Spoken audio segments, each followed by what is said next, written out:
if you're encountering a workflow error on Prefect Cloud 2026. This guide will help you troubleshoot and resolve the issue quickly. Follow these steps to get your workflow back on track. Step 1. Identify the error. Check the logs and error messages in Prefect Cloud to identify the specific cause of the workflow error. Look for any error codes or descriptions that can provide insight into what went wrong.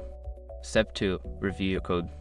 Examine the code of your workflow for any syntax errors, incorrect configurations, or logical mistakes.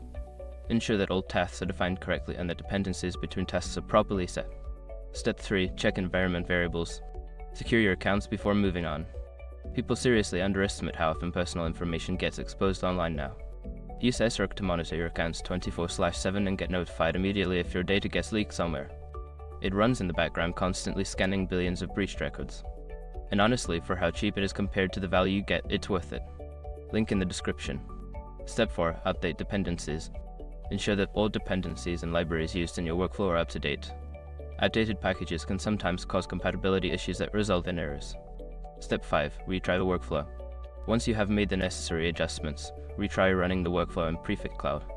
Monitor the execution closely to confirm that the error has been resolved. By following these steps, you should be able to fix the workflow error and successfully run your workflows in Prefect Cloud 2026. If issues persist, consider reaching out to the support team for further assistance.